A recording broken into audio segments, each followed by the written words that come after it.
It's another edition of the Waiting for Next Year podcast brought to you by the Evergreen Podcast Network. We are live on Facebook, YouTube, and Twitter. I'm your host, Josh Ploha, with Seth Wanamaker. Once again, your Cavs Weekly podcast. Yes, by the way, we need a new name for this podcast. So if you have any recommendations or suggestions, feel free to drop them our way because Cavs Weekly podcast is probably the most boring one we can come up with. But since last Thursday, last time we talked, the Cavs went 3-0. They acquired Caris LeVert, and today we are NBA trade deadline day. A lot of action across the NBA, but the Cavs weren't involved because they got their guy on Sunday. Seth, one, how are you doing? Two, trade deadline day. What are your opinions on it as a whole? Yeah, I'm doing great. We were talking before this. I was having a hard time following everything. I think I need like the Spark Notes for someone to break down all the action. Was back to back at work all day and had a hard time keeping up. Crazy flurry of trades and movements today. It's really exciting just from like an NBA fan perspective, like even taking the Cavalier part out of it a little bit. Really exciting to see teams kind of make their move, see which teams are in for this year, which teams are out. Yeah, it's wild to try to keep up. And like you said, Cavs got their big guy, the guy that, and I know we're going to talk all about this guy that really checks off two traits. So Cavs got, the scoring, the playmaking, and the shot creator all in one guy, which, home run again by Kobe. But yeah, really fun trade deadline. I can't wait to break it down. And like you said, coming off 3 wins, now we're not the unlucky podcast anymore. Now we're back to like, maybe these guys are lucky again. So I'm excited to talk about that. Oh, maybe the unlucky podcast. Maybe that's the new name. Maybe it's like a reverse Jinx all in one. But all right, first and foremost, Caris LeVert, former Ohio University commit, went to Michigan, dominate Michigan. I just can't believe, one, he checks off all the boxes, the majority of the boxes, like you said, that the Cavs needed. And two, the Cavs gave up literally zero on-court talent this season to acquire a guy that could be a huge asset going forward for the Cavs. Both him as like a player, and I think just him being able to ease the burden of Darius Garland and just not have Darius Garland put the team on his back, literally and figuratively. I mean, that will just pay huge dividends, not only this season, but Caris LeVert's around next season, and who knows about the season after that. It just like not only helps out the Cavs as a whole, but the fact that it helps out Darius Garland and the future point guard of the Cavs, I think is like a huge step for Kobe. Yeah, the one thing, like you said, the traits are huge. Number one goal really should have been figure out how to get a little bit less wear and tear on Darius, especially given his back issues that he's had and how he just came back for the Spurs game. So they checked that box. And one other thing I think they did with the Caris trade is kept flexibility. Caris is only on the books for next year. They really have a heck of a lot of flexibility now in terms of what, Caris means in terms of potential extension with him, or, they still have, Colin Sexton to think about. So I think they got better. They maximized their chance this year, but they also kept that flexibility. So let's see how the next 30 games go. Let's see Caris in the playoffs and how this team meshes. And they really have all their options available. And like you said, they didn't take a single thing away from this year's team. So they're going to go learn what they need to improve on this offseason, but still kept that maximum flexibility, which, huge by Kobe. And not only did they bring in Caris, but I know Kobe and the rest of the team said multiple times that they're not going to make a trade, one, just to make it, and two, that will disrupt the chemistry of the team. And I know Caris, obviously, he seems like a good dude. I mean, no one really hates on him across the NBA. Rick Carlisle, the Indiana Pacers coach, had very positive things to say about him. But I feel like bringing that type of person in, a guy that's not going to destroy the chemistry, but yet be a huge asset. Like I said, he's a huge...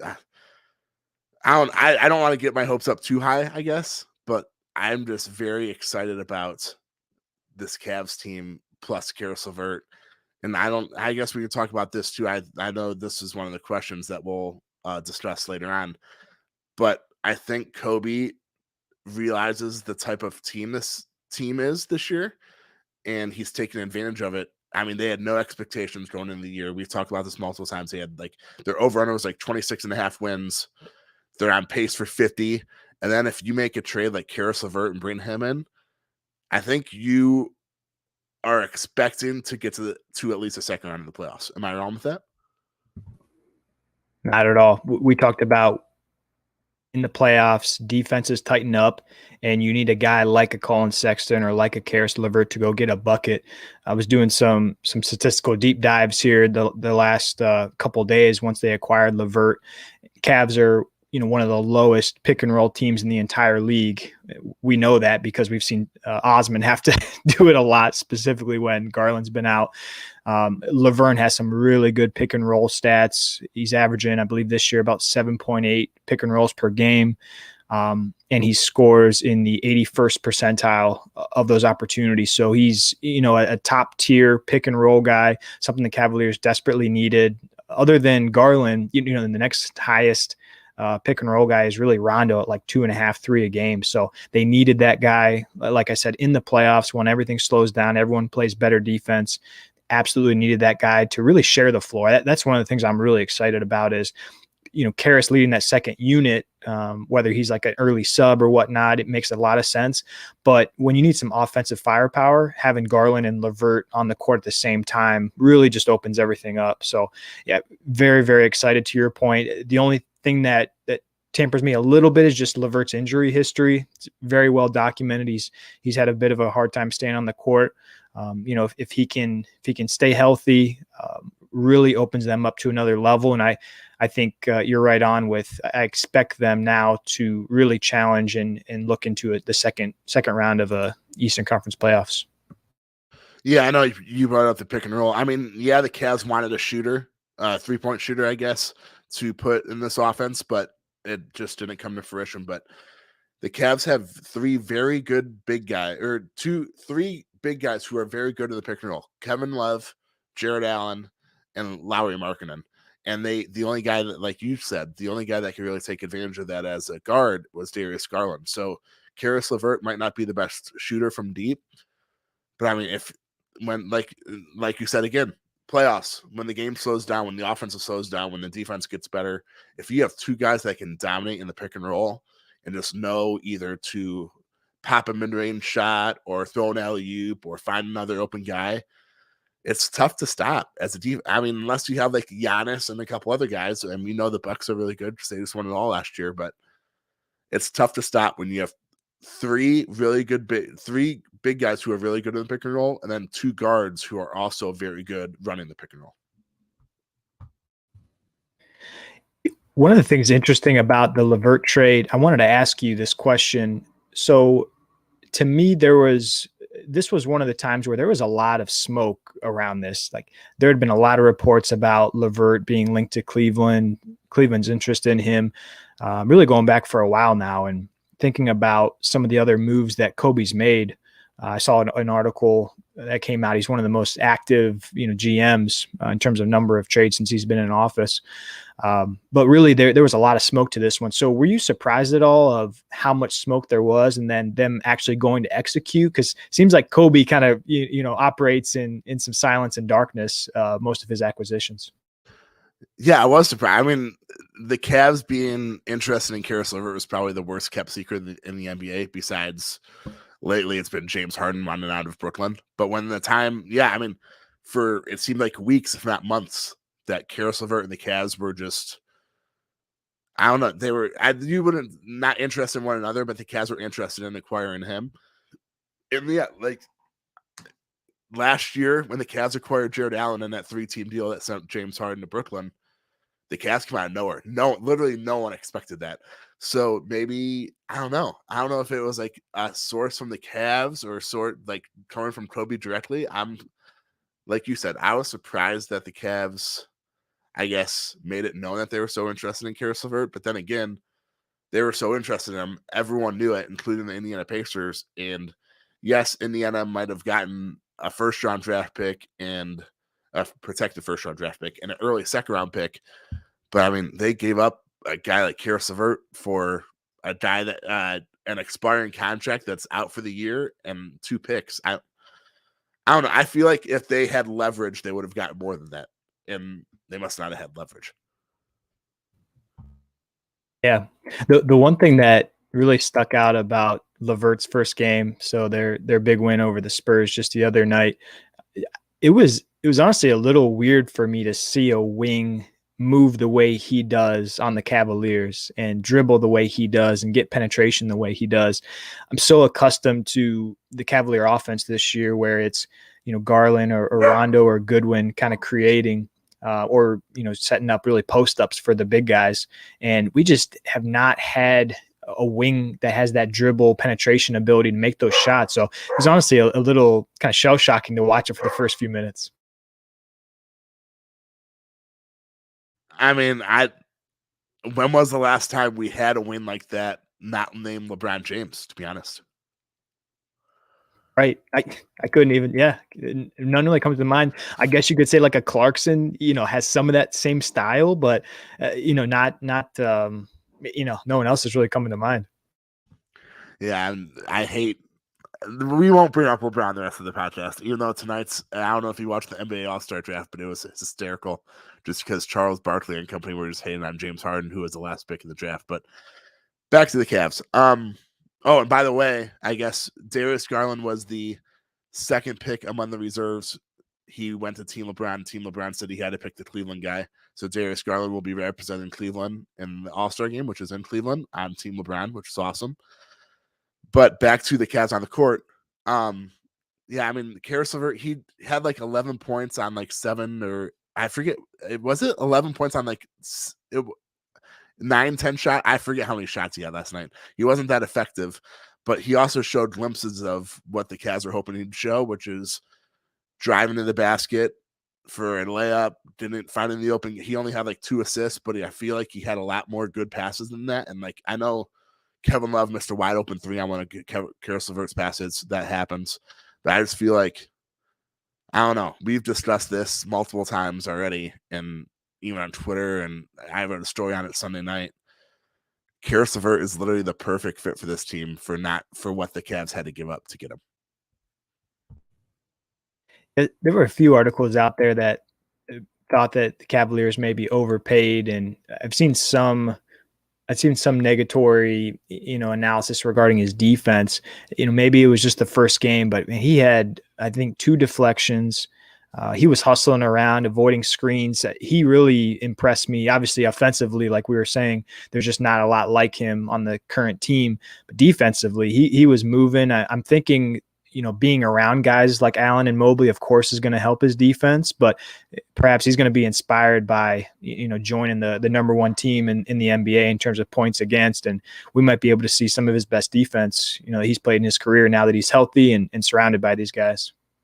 Yeah, absolutely.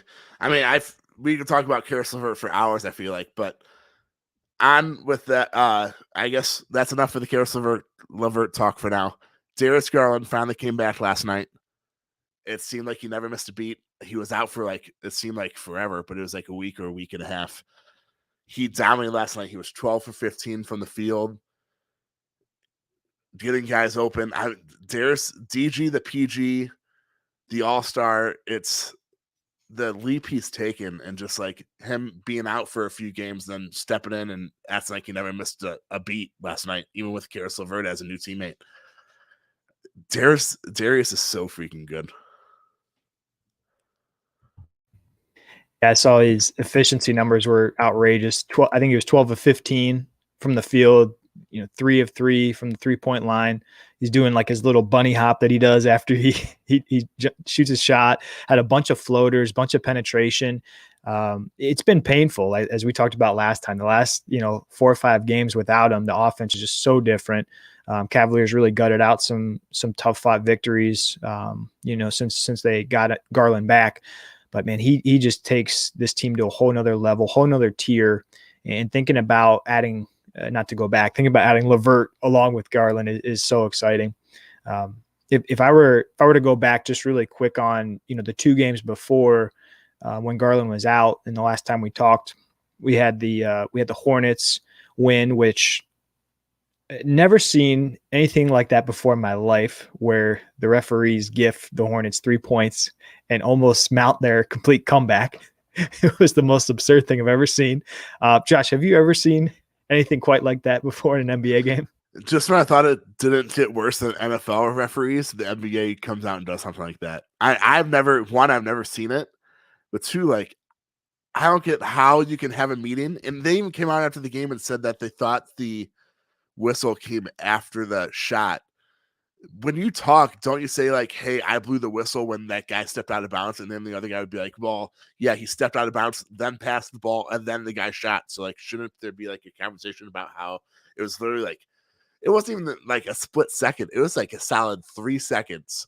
And I mean, luckily the Cavs won, because if they would have lost and protested the game, they would have won the protest. And I don't think I've ever seen an NBA game played in like the final minute the following day or the next day or whatever. And I don't know. Luckily for us in the NBA, the Cavs won that game, or else it could have been very interesting. I was going nuts. I think I was yelling prison time for the referees. I was going absolutely crazy. Clear as day, like a 2.5, 3 second delay after they called him out on the line. Rozier's body relaxes. He jacks up a three, and then they get 3 points plus the technical. So a 4-point swing, absurd. But then Kevin Love steps up, down one with 1 second left, knocks down both free throws. And then the very next game, the Pacers, Cavs got whacked in the first quarter and then came out, and I think the quarters 2 through 4, outscored the Pacers 86-58 to close the game. Cavalanche. The Cavalanche. Absolutely. And where that was where Osman just went absolutely nuts in the fourth quarter. I think he scored 18 points in the fourth. So, wanted to just highlight just the grit of the team, while Garland was out, 2 big wins at the time. The Hornets win, Hornets were right there, on the border of the play-in and the top 8. So that was a huge win without Garland, and then just gutting out kind of a nasty Pacers game. So, having Garland back is so nice. And it was great to see the team kind of stay above water while he was out. Not only Darius Garland being out, but Jared Allen, whether he took it personal that he wasn't named All-Star reserve or what, he's been absolutely dominating the last 3 games, and All-Star with that game in Charlotte.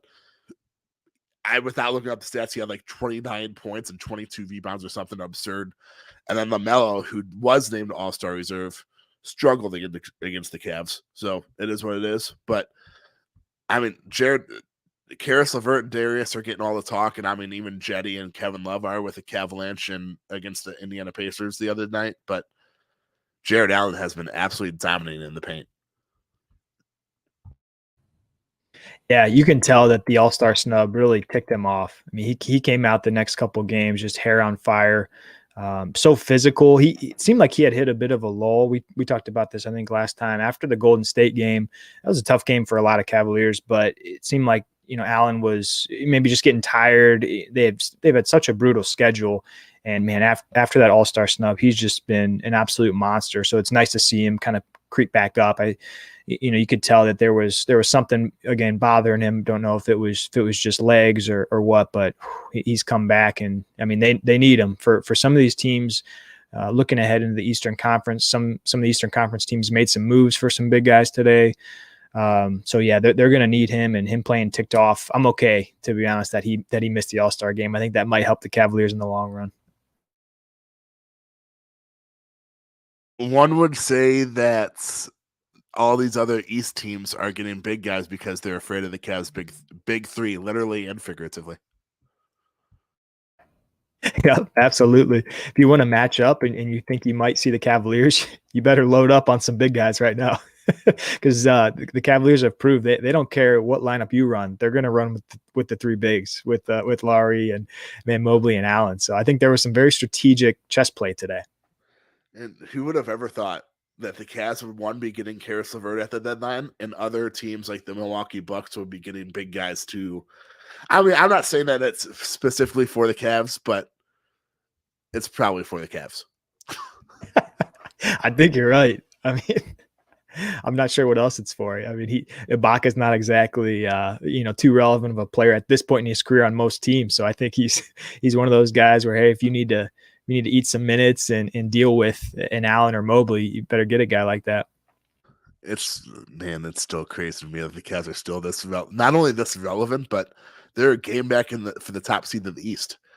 if they don't make the playoffs, it's going to be a huge. Yes, we have no expectations this season, but it's going to be a huge disappointment if they don't make the playoffs.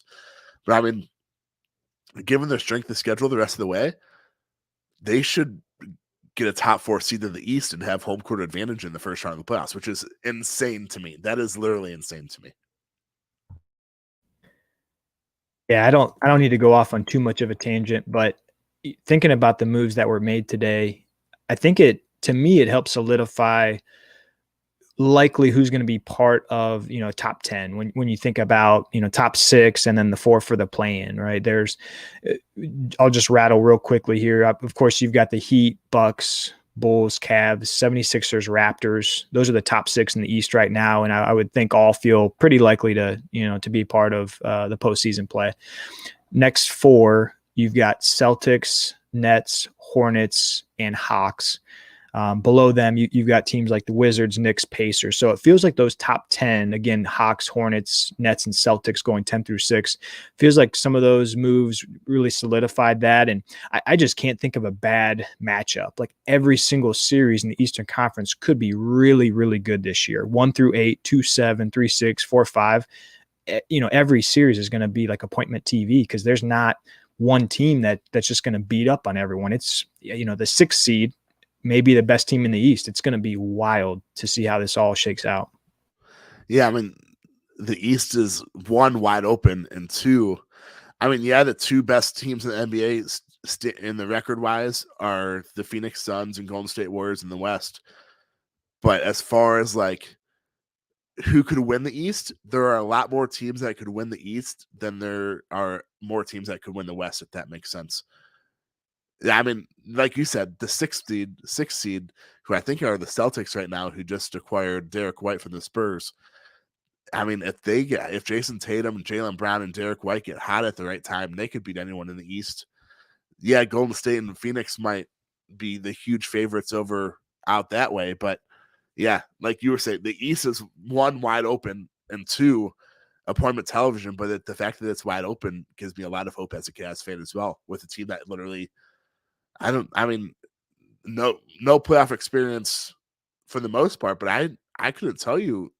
Jared Allen, maybe with Brooklyn. Did he make the playoffs in Brooklyn? Caris LeVert too. But besides that, the Cavs don't really have any playoff experience either. That's the one thing when I look at, who's around the Cavaliers right now, both ahead and behind them. That's the one I think very big disadvantage that this team probably has. They've got, all the continuity, all the youth. But when you look at the Miami Heat, Milwaukee Bucks, obviously, who won last year, Chicago's got a bunch of guys who have been to the playoffs. Philly, obviously, Embiid, and now Harden has been there a bunch. Toronto won a championship. They've still got some guys on their team. Boston's been to the Eastern Conference Finals and got a bunch of folks. So, yeah, the Eastern Conference is riddled with playoff experience. So it's going to be really interesting to see how much that's a factor for this year. And like we were saying earlier, playoff basketball is completely different. Everything slows down. Every cliche, but every possession matters. For guys like Kevin Durant and LeBron and those guys, they turn it up a notch in the playoffs. So, yeah, the Cavs are young. I mean, they have house money because no one expected them to be this good, let alone one of the top teams in the NBA right now. But yeah, I mean, we have plenty of time to talk about this, but the playoffs will be super interesting for such a young and experienced team overall. Yeah, like you said, well, we can hit on this for the next really 2 months. We're going to have really interesting playoff talk, and it just hits home how important every game is. I know there's like 30 of them left, but wow, the positioning of the playoffs is going to be wild. And I guess maybe it matters, but maybe it almost doesn't. Like I was just saying, like maybe a 3 seed isn't as important as being the 5 seed, because maybe there's a more opportunistic matchup. So it's going to be really interesting. Maybe the last games of the season to see where teams are kind of filing in at and what matchups come about. And speaking of matchups, the Cavs next game, it's Saturday against Philadelphia. Their first of 4 games against Philadelphia the rest of the year, right? It is. Yeah, they got Pacers Friday, then first game against Philly this Saturday. It's Pacers tomorrow night. My bad. But speaking of the deadline, James Harden traded to the Philadelphia 76ers for Ben Simmons and Seth Curry and some other guys. I wonder if James Harden will suit up. I'm assuming he'll magically like they were making fun of him on the NBA All-Star draft tonight, that he'll magically not be injured anymore. But James Harden, Joel Embiid, I mean, yeah, Jared Allen and Isaac Okoro, I'm assuming will have their hands full, but that's true. That'll be the first true test for this new look Cavs team. Yeah, and the 76ers got to keep some of their key pieces. They got rid of, I think it was Seth Curry and Drummond, but they got to keep, some of their wing types. That's really going to make a team whole. Let me ask you this, Josh. There's a lot to be said about what both of those teams are going to feel and see at, over the next couple of weeks with injuries. But does that trade today with Harden and Simmons, does that make you fear both teams more, less, the same? Do you have an opinion on, what you thought of those teams and what that might mean for the Cavaliers?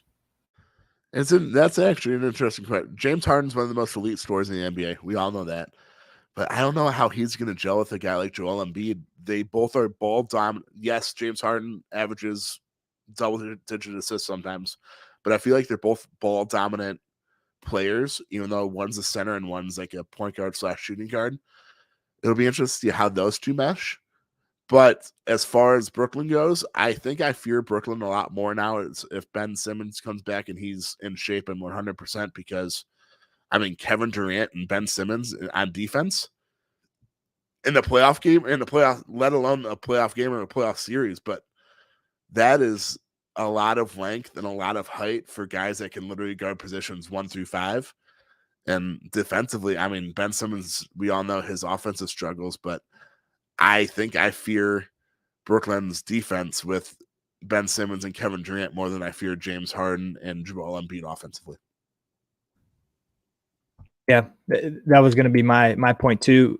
I think what the Nets were able to get, it may be a huge deal because they also picked up, Seth Curry and Drummond. So eventually they may have 3 starters from this trade. And Seth Curry is like that Joe Harris that's hurt right now. I mean, that's perfect. That's exactly what that Nets team needs, is a guy who can stretch the floor and shoot, allow, KD and Kyrie to do their magic, but have a guy in the corner ready to go, which is exactly what Seth Curry is. So if Simmons can give them much of anything, I think this could be a really big deal for the Nets.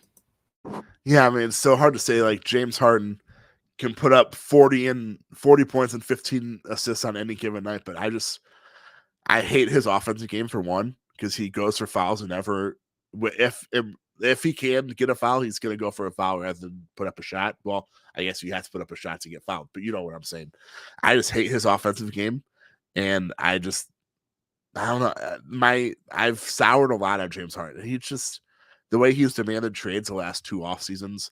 And I mean, I know Adrian Wojnarowski had a tweet today, something about like how James Harden he wants out of Brooklyn, but he doesn't want to request a trade for the second straight summer. I was like, isn't he literally requested a trade by saying that he doesn't want to request a trade? It's just, I just don't like James Harden. I don't know. I'm not a fan. Yeah, that hamstring has got to be somewhat concerning. It seems like Morey, Daryl Morey doesn't really care, and that's his guy, and he was going to go get him no matter what. But I would be very nervous if I were to give up a lot of assets, like they did with a guy who isn't notorious for playing good defense, isn't notoriously good in the playoffs. Like you said, that's going to be one very interesting dynamic. Is Embiid has been such a go-to guy. I mean, he could be the MVP this year, but if you watch the 76ers play, he does so much, just like, post game, he'll dribble for 10 seconds and then make his move, or popping out and shooting the 3. Like you said, both are very ball dominant guys. So I don't know if Embiid is going to be kind of the running mate that Harden may want, where Harden tries to get back past his guy and throw a lob or make a pass. Like they both love to initiate offense, and kind of in a slow way. Like that pace may be interesting to watch for the Sixers.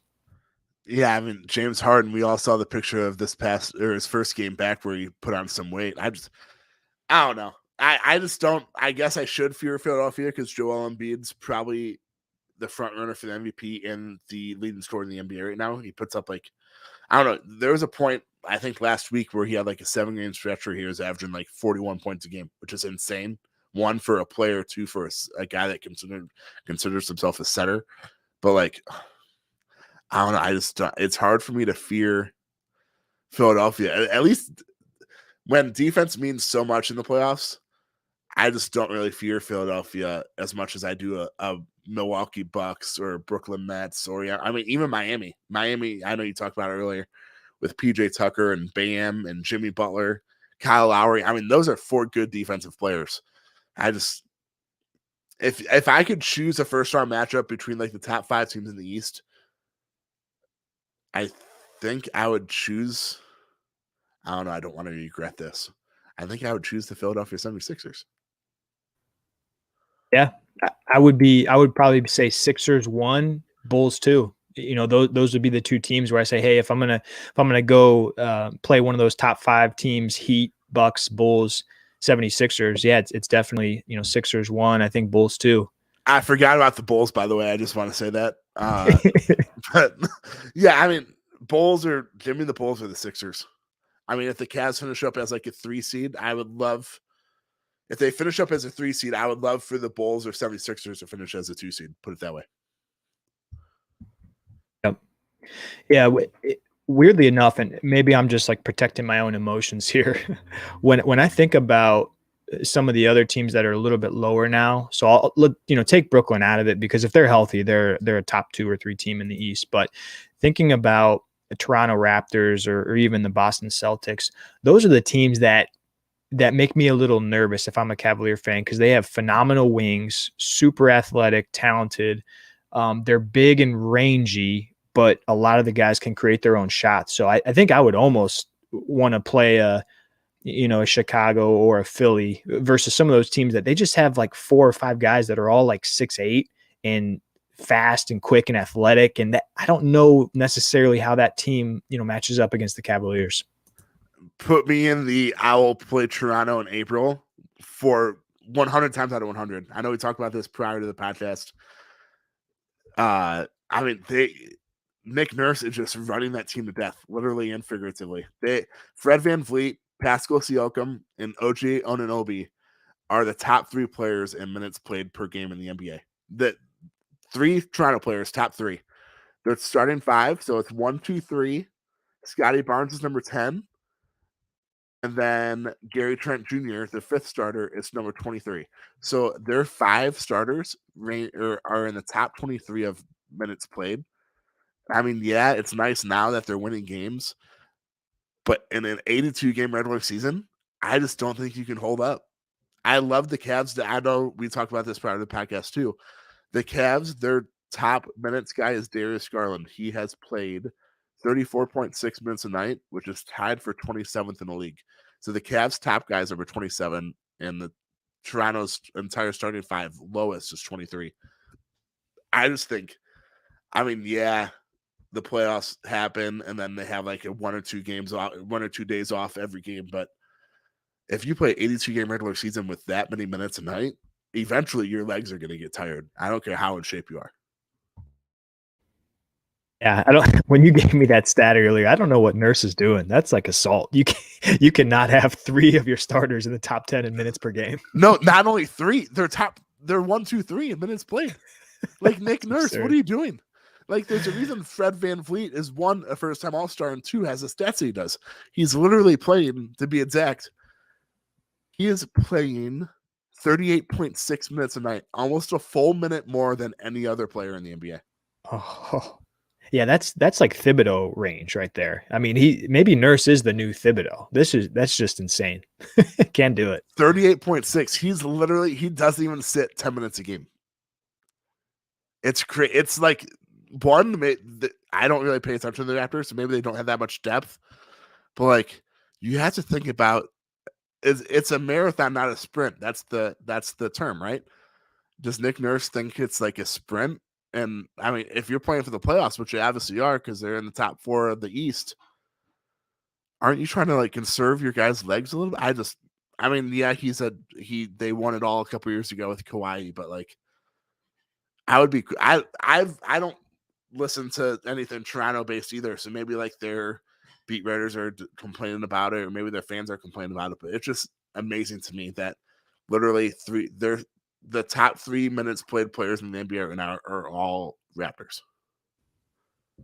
Yeah. The only thing I can think of is they're right kind of on that fringe right now of that 6-7 seed. So maybe trying to avoid the play-in, but no excuses really. I mean, that's just absurd. Like you said, they're going to come in with some bandages rolling into April. Yeah. So give me do you know what? I'll say right now. Hold on. Without looking at the NBA standings, with teams that legitimately have a chance, if I could have like a first round matchup and second round matchup, give me the Raptors and the 76ers. No, wait. Yeah, give me the Raptors and I was thinking 76ers have Ben Simmons. No. Yeah, give me the Raptors and the 76ers. First, second round. Yeah, I'll sign up for that. Avoid the Bulls. I'm sorry, excuse me. Avoid the Bucks, avoid the Heat. I'm in. Let's go. Actually, yeah, I'm team avoid the Bucks and the Heat no matter what. And freaking now Brooklyn too, because Ben Simmons hasn't played in a while, but that defense just scares me a lot, especially in the playoffs when defense means so much more. It's just Ben Simmons and KD, like I said, they can guard 1 through 5. They have length. They're tall. They have length. That is, I mean, I picture one of them shutting down Darius and the other guy shutting down Caris LeVert, and it's like, how did the Cavs score now? Like, where do they go? Ben Simmons, if I'm trying to construct a game plan against the Cavaliers, yeah, you said it. It's throw Ben Simmons on Garland and make someone else win. And then you throw Kevin Durant on Keras, and then you have point guard Jetty, right? Right. And we can't have that anymore. So. At least we got Rondo. Oh, you know what? That actually brings up an interesting point about playmaking. So you and I think we're both maybe slightly surprised that there wasn't any additional moves made. Do you think that the Cavaliers are going to be active with buyout candidates? And do you have anyone that you're thinking might be a good fit, or are you thinking they might stand pat completely and kind of roll in with their current roster? The buyout's interesting because a lot of the times the buyout guys go ring chasing. So they go to the LA Lakers or they go to the Milwaukee Bucks. The fact that the Cavs are even in like, hey, this guy might want to go sign with the Cavs after he's bought out is crazy to me, for one. And two, it's not like the Cavs can just go out and get whoever they want, even if they're a free agent. They're going to have to compete, like I said, with the other top teams. So I don't know. Will a guy like Dennis Schroeder, who got traded to Houston today, which is a deal that I don't know what the Rockets are doing, but if he gets bought out, I would love to bring him in as a backup point guard. And then we also have to think that it's been well known that Daniel Gilbert will, one, spend the money, but two, he does not want the team in the luxury tax this year because then it'll be a repeat offender going forward when they really get into cap situations. So the most the Cavs can spend this year is like $3.7 million. And if they get someone in the buyout market, it's not like they're getting rid of salary to gain salary. So I don't know. There's just a lot of factors. But I think without really looking it up, I would be in on Dennis Schroeder. I don't really know any point guards that are like, hey, he might get bought out. But either a 3-point shooter or this is like, I just keep talking, don't I? With a stuffy nose too. I just don't want Rajon Rondo to be the backup point guard in the playoffs. I love Rondo. I love the positive things he said about the Cavs. It shows that the Cavs are actually legitimate, the fact that he's talking positive. But he's a good contributor, but he shoots too much. And there's a reason why he's always open and the Cavs opponents want him to shoot because he's not a good shooter. And I love Rondo. I really do. But like if the Cavs need him to contribute in the scoring column in the playoffs, I think that's to be a problem. Yeah, I almost feel bad saying that because he's coming off a really good game against the Pacers, where I think he had like 15 points, great efficiency. He had a great fourth quarter, closed the game. But I agree, even in the playoffs where you're going to shorten your rotation, play a few guys a lot of minutes. I mean, Rondo as of now is your second point guard. Because as of now, I'll say this too. Goodwin, I don't believe, can be put on the playoff roster. So Cavaliers would need to make another move. Maybe, I saw I think on Twitter, maybe they waive Pangos, but I think it would be very nice if they had a secondary point guard that had a little bit more ability than Rondo. Again, like you're saying, great contributor. He's great for the team. You hear all these great quotes about him teaching the young guys new things and different variations of the pick and roll I saw earlier today, staying after practice. But if you're relying on Rondo to run minutes in significant, game 5 of the playoffs, I mean, he's 36. His shot's pretty broken. He's not the best at staying in front of guys. Wait, hold on. I'm interrupting you quick. Was his shot ever not broken? True. Yeah. I was being a little nice there. I'm being a little rosy, probably. But yeah, the good, the tough part with Rondo, I felt the good has been like really good when he's had two games with the Cavaliers have been awesome. A couple other years like, okay. And then the other 4 or 5 he's missed because of injury. So he's not unfortunately, I don't think he's sustainable. And if the Cavs can look at the market for buyout candidates, the question really is how much of an upgrade are you getting, right? Maybe Goodwin even turns out to be, the second point guard. That's one of the things that it feels like they have a pretty set, lineup going into a playoff series. I won't say lineup, a pretty set rotation, top 9 guys. The one piece I'll be interested in, and I think right now JB would probably have Rondo as that second point guard position over Goodwin just based on experience, but that could prove to be a bit of a sore, as they go into against the really good teams. I think the problem here is that we're comparing whether Rondo or Brandon Goodwin would be the PG2 on this team. I think that's problem number 1. I love them both, but then again, Caris LeVert, I guess, is a backup point guard. But then you run like he's not a legitimate point guard. So I don't know. It's just one of those things where probably come playoff time, which we have plenty of time to talk about this going forward, obviously. Rondo and or Goodwin would probably be counted on for like 10 minutes a night, maybe in the playoffs. You're gonna probably get 30. You'll easily get 37 to 40 out of Darius Garland, I'm assuming. Caris LeVert will take the other point guard duties at 8 to 11 minutes. But I don't know. Is it worth discussing like the 14th or 15th guy in the roster come playoff time? I don't know. But speaking of, Brandon Goodwin currently is not playoff eligible. He's on a 2-way contract. 2-way contracts are not.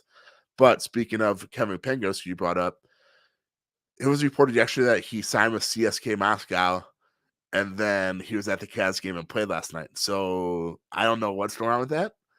Kevin Pangos was supposed to be like a 14th or 15th guy in the roster that from overseas who's supposed to be pretty good. I don't think highly of him, at least as like a on-court guy. Maybe he's a great off the court. I would love for him to sign with Moscow, and that will open up a roster spot, maybe for Brandon Goodwin, maybe for a buyout candidate. But yeah, going back to Brandon Goodwin, though, he is currently not eligible for the playoffs because he's on a 2-way contract. And speaking of that, March 1st is the deadline for playoff eligible players. So either the Cavs need to sign a free agent from the buyout market by March 1st, or convert Brandon Goodwin's 2-way contract to a fully guaranteed deal for the rest of the season by March 1st. So they have what, like 3 weeks, 2.5, 3 weeks.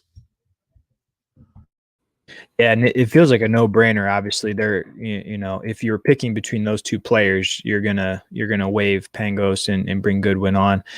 Kind of the scary thing about, like you said, we're picking between Rondo and Goodwin. If Darius were to go out or have some back spasms, or even if, let's say they have Rondo be the second point guard and then he goes out, it's like these guys get thrown into the mix really quick. So yeah, it's going to be interesting.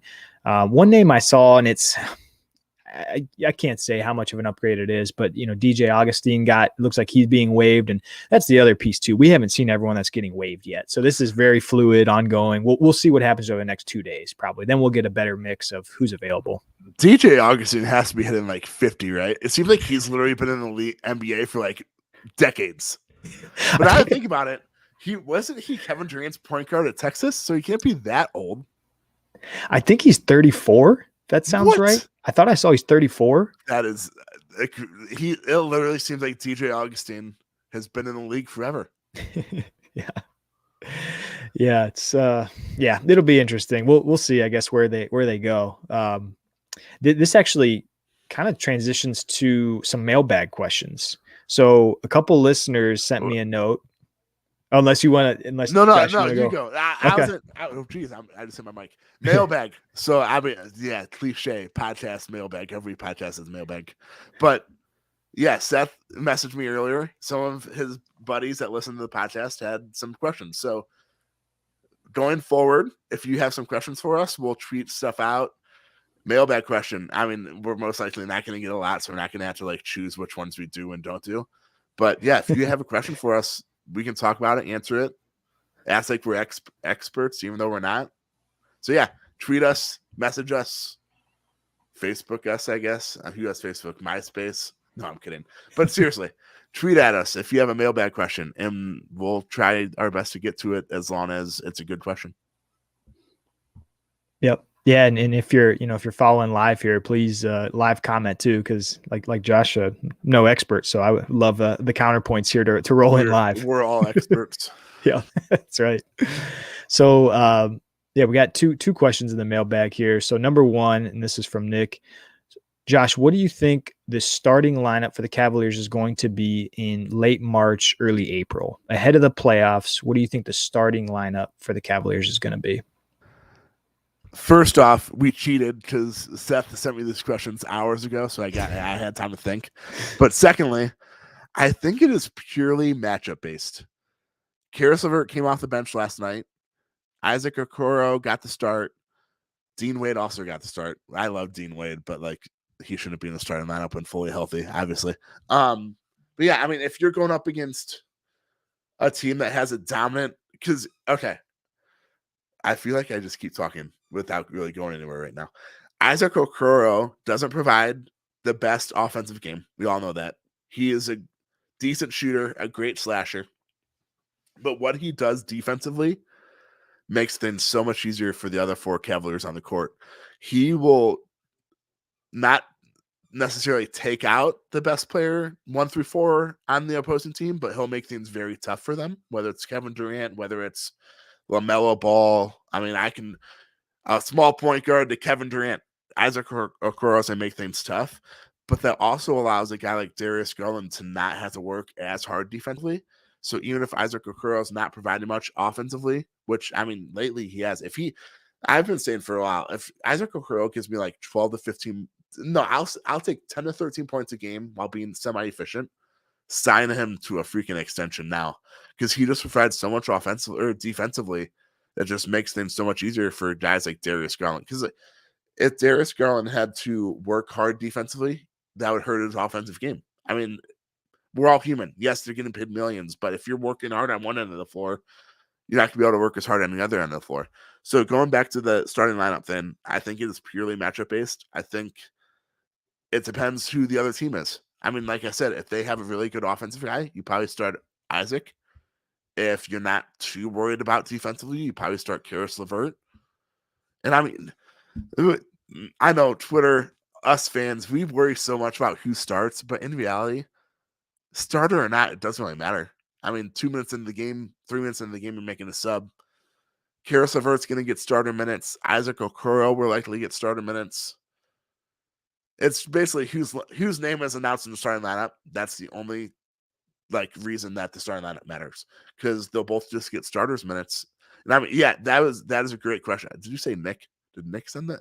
Yeah. Yep. Nick, great question, but I think it's purely matchup based. I think that's the easiest answer. I guess I didn't really answer the question by answering it. How about no? Do you know what? I'll in the playoffs when it probably won't be matchup based. I think it'll be Okoro. And then they'll have Caris LeVert be the first guy off the bench. And then he'll come in and DG will go to the bench later on, and Caris LeVert will take up the ball handling duties. But yeah, I think Okoro just provides so much defensively that helps out Darius Garland that you have to run him like a 1-2 punch. Yeah. I know we said I shared these questions a few hours ago. I should have compared notes too, because my answer was exactly what yours was. It was matchup based. JB's going to make the right call, so whatever JB says goes. That was my answer. And by the way, how awesome is that? I guess we can talk about this with the trade deadline. That like we can literally say whatever Kobe Altman and JB Bickerstaff think is right. Have at it, because we trust them. Like, who would have ever thought that a year ago when JB Bickerstaff was like an unknown, but a lot of people wanted Kobe Altman fired. Now I'm like, whatever he does or doesn't do, it was obviously the right decision. And it's crazy that, I don't know. It's crazy that as a Cavs fan, I could say that about our head coach and GM right now. Yeah, take the responses out of our dumb Twitter thumbs, and we'll let the coach handle this one, because he's been making the right moves all year. If like you did, if you were to put me in the corner, I think like you said, what Okoro brings is massive for Garland. And I think not that they need to try to amplify Okoro's scoring. That's not really what he's used for, but the best scoring opportunity for Okoro is probably going to be paired with Garland. So I love, as long as Lauri's a part of that starting lineup, as long as Lauri's spacing the floor, then I think Okoro, would be kind of my normal two, unless there was something really odd kind of matchup based, and then let Levert obviously come in early and go from there. So I tend to kind of enjoy like the slug it out games a little bit too. So that's probably where some of my answer is coming from, where I love when the Cavaliers win like 93-87, just kind of nasty, like 2006 Cavs versus Pistons. I kind of love that style of basketball. See, yeah, I feel like like we said this multiple times tonight, we have plenty of time to talk playoffs in the Cavs. We have a couple months still. But I feel like the Cavs' best chance to win in the playoffs is like a slow it down, slug it out style. I mean, they have like the number one scoring defense right now, which is beyond crazy to me after years of having one of the worst defenses in the league. But yeah, I mean, like I said multiple times by answering the question without really answering the question earlier, Isaac Okoro, yes, he might be a problem offensively at times, but he just provides so much defensively that makes up for it. And it just helps out everyone else on the team. Because, like, let's be honest, if you start, Caris LeVert's not the best defender. We know that. But, I mean, if you start Caris LeVert and Darius Garland with 3 7-footers, you're instantly counting on either Caris LeVert or Darius Garland to take out the opposing best player on the team, unless it's Joel Embiid, basically. I mean, I guess against the Bucks, you have Lowry guard Giannis, although, I mean, that's a bad comparison because Giannis is a matchup nightmare no matter what. But yeah, I'm all for Isaac Okoro starting, even though starters don't really matter besides player introductions. And like you said, Darius Garland or Isaac Okoro plays much better with Darius Garland. So I'm fine with that too. But yeah, that is a great mailbag question for the debut of that.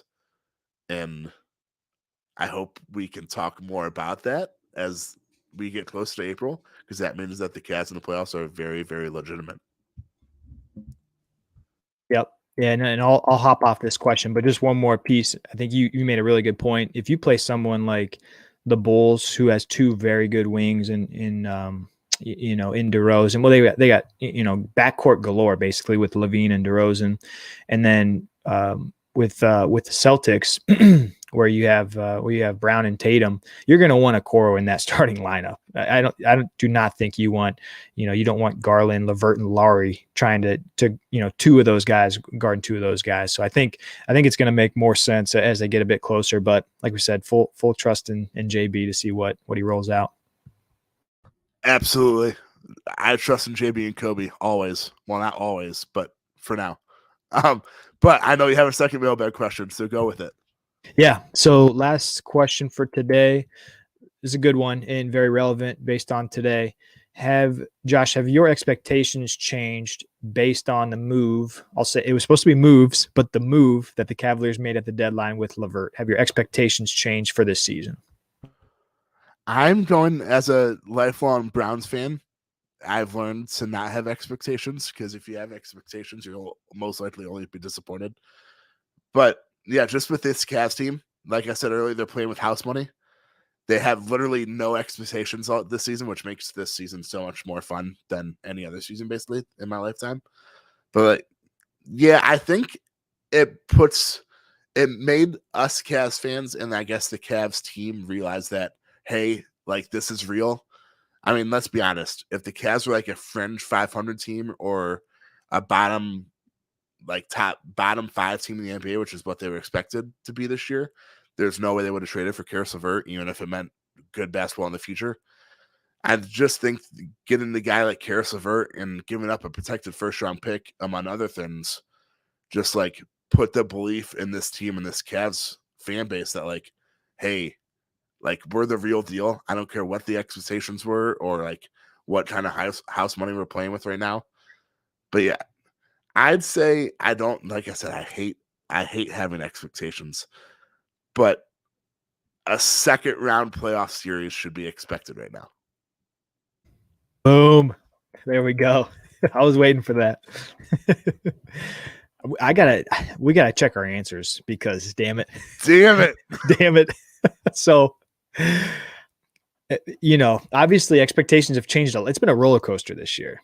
Expectations have been a roller coaster. Before the season, expectation was, I hope Evan Mobley's really good. I hope he plays very well and Garland takes a step. Well, that happened.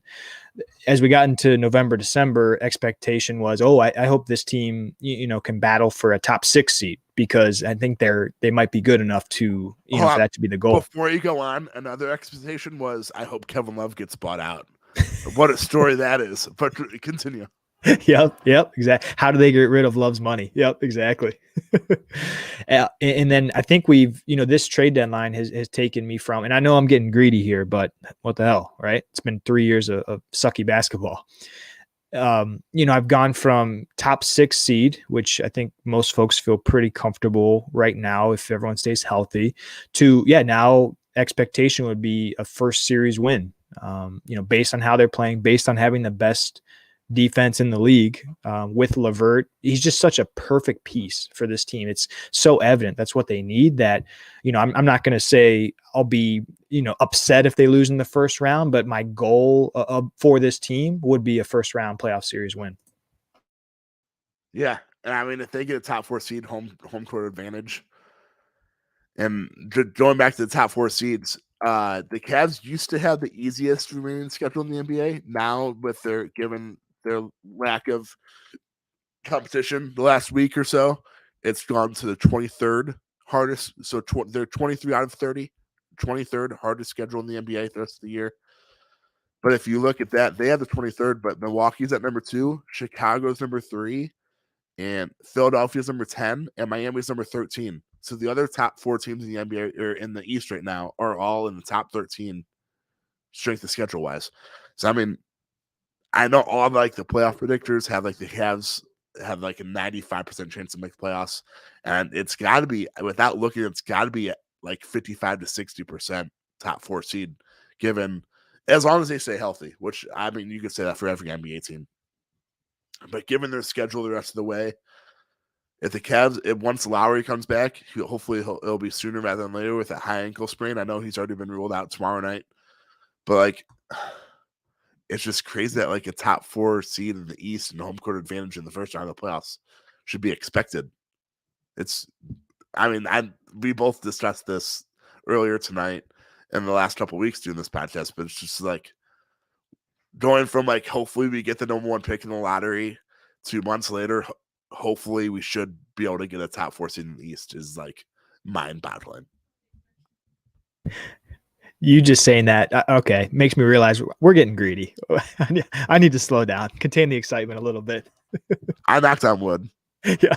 But seriously, if the Cavs stay healthy, given how they've played, given their strength of schedule or lack thereof, and just given the strength of schedules across the rest of the East, I mean, top 4 seed should be expected right now.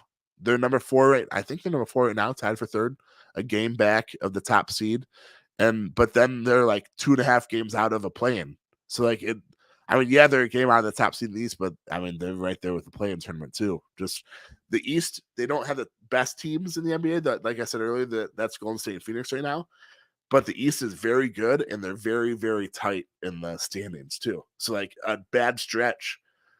But then again, I don't think this Cavs team. I won't jinx it. I don't think at full strength. I don't think this Cavs team can have a bad stretch because like if Darius Garland's having an off night shooting, he'll dish out 15 assists. If Evan Mobley's having an off night, he'll still provide a bunch of defense for you. We've seen that. I mean, he's hit the rookie wall a couple of times within the last week or two. He still provides so much for you defensively that he's still a huge asset. Jared Allen, he's a walking double-double right now, even though he's not an all-star, even though he should be. Lowry, I mean, once he comes back, hopefully he can give you 15 and 7 a game and knock down a couple three. It's just like the Cavs, one player can have an and then Caris LeVert. I mean, if Darius Garland has an off night, he's going to give you 12 assists still, and then Caris LeVert will hopefully be able to give you 20, 25 points. It's just like this Cavs team has so many different options, and when none of those options are working on offense, we know that they're going to work defensively. You can't really have an off night defensively, I guess, but it's just like when you can always lean on your defense, which is amazing to say as a Cavs fan because they've literally been horrible at defense for years, if not decades, it seems like. Always being able to lean on your defense and your 2 or 3 7-footers. It's just like, I mean, like I said, your offense can have an off night. It happens. We're all human. But your defense, you just play defense, and your defense will get you to a win. And we've seen that so many times this year already. And when the playoffs come, defense means even more, which is why I'm so excited about this future of this team, I guess. Yeah, just to hit on one quick strength of schedule piece that you referenced earlier. So this made me smile pretty hard if you're watching on YouTube. So, Tankathon has got, strength of schedule remaining. And then it's got like the left-hand side, you've got here are the good teams you have to play and how many times you play them. And on the right-hand side, it's got here are the bad teams and how many times you play them. Los Angeles Lakers are on the right-hand side of that column. Here's a bad team that you get to play. So just kind of sweet. Had to call that out. It's kind of beautiful. And want to know what's funny? If you look at the Lakers, one of their 5 toughest opponents, your Cleveland Cavaliers. Who would have thought? Who would have thought it? Man, we're not going to talk about LeBron, but who didn't see this coming with Russell Westbrook? Like, literally, right when they made the trade, I was like, what are you guys doing? You just got a ball-dominant point guard that can't shoot, when that is literally the exact opposite of what LeBron needs. Again, not to, like you just said, not to talk LeBron. It's just so glaring. There were reports out that Pelinka, went to LeBron and AD and had a trade ready to go for Buddy Hield. Perfect fit, lockdown shooter, can do a little bit of creation, just optimal fit next to AD and LeBron. And they say, no, we got to go get Russ. I mean, I don't even feel bad for him, to be completely candid, because, they kind of made their bed. And I was a little surprised that there was no movement. He's a really hard contract to trade, Westbrook is, but I was a little surprised he was on the team past the deadline today. That is by far the worst. It has to be. I mean, him and John Wall, by far the two. I mean, Kevin Love's not even up there anymore because he's running for 6th man of the year. Him and Russell Westbrook and John Wall, by far the 2 worst contracts in the NBA, and it's not even close. Russell Westbrook, I mean, he's getting paid like $44 million or something this year. And the more he literally, the Lakers were home the other night and he got the ball and Lakers fans started chanting, don't shoot, don't shoot, don't shoot. That's how bad things have gotten. But enough Lakers talk. It's like the writing was on the wall. And I know LeBron recruited him too. But like, LeBron, what are you doing? Russell Westbrook is literally like the worst fit for a guy like LeBron. But all right, enough Lakers talk. Like I said, back to the Cavs. What were we talking about? Oh, playoffs. Yeah, top 4 seed is going way back to the mailbag question. Top 4 seed is my expectation, and I think it should now be the Cavs' expectation as well. I know a couple of them commented on it after last night's game with Caris LeVert making his debut, just like them, Kobe Altman making that deal for a guy like Caris gave the team plenty of confidence because, like, if your GM and your coach want a guy like Caris LeVert, it means that they have trusted you that you're going to do the right thing. Yep. I saw Darius Garland was quoted to say, he is the missing piece. So just, everyone seems like they're really gravitating. Rondo gave Levert great quotes, how dynamic he is and how he was number one person on the scouting report when, it was assumed that the Cavaliers were going to play the Pacers with Levert. So it seems like everyone's been very welcoming, and it's so like Altman that we've kind of learned the past couple of years. He was not going to bring in a guy that was questionable. Maybe that's why they didn't go get like a Schroeder or somebody else that may have been a little bit more toxic. He goes and gets a guy that's rumored to be excellent locker room guy, wants to be here, seems very enthusiastic and excited. If you go watch his Cavalier kind of intro pressers. So it cannot be more excited for what the next 30 or so games are going to be. Yeah. And hopefully after that, I don't even know what the record is right now to know how many regular season games they have left. But yeah, I mean, I'm excited to see how this team gels together down the stretch. They have plenty of time, luckily, to like put Caris LeVert in the rotation, figure out the guys he gels with, the guys he doesn't, the guys he, I guess, not gel with and doesn't gel with is bad, but like the guys he plays better with and the guys that he doesn't play better. I mean, I know even we can talk about this more too. Caris LeVert allows Darius Garland to play off the ball and vice versa. And I just think, I mean, that alone will just ease the burden off Darius. I mean, even when he's in the game, play off the ball some, and you don't have to worry about dribbling the ball down the court every possession and then trying to make things happen for your four other teammates. And that was the deadliest lineup we saw early on this season, was when Rubio and Garland were most of the time closing the game. Garland's off the ball, and specifically in playoffs, less looks of a certain thing is better. If you continue to run the same plays over and over again, it's just going to help the defense, get more, mental practice and reps on what does Garland do in this situation when we blitz him or when we double him with a wing guy. So, the more and more you can kind of take the ball out of his hands. In certain, of course, the Cavaliers want to keep the ball in Garland's hands, but in certain situations, having him off ball is critical. So, yeah, cannot wait to see what LeVert and him look like together, because Garland and Rubio were so good together on the court. Yeah. And yeah, you summed it up perfectly. And I think, without looking up, I think they had the best net rating on the team among two main lineups that have played like a certain amount of minutes, and one of the best in the NBA too.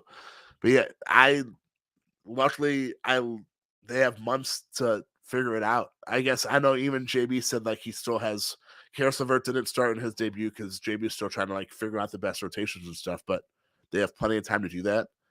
And I don't want to be too high on the trade, the acquisition of Caris LeVert, but I think it is not the perfect fit, but for what they gave up, I think it's the best fit you could possibly get.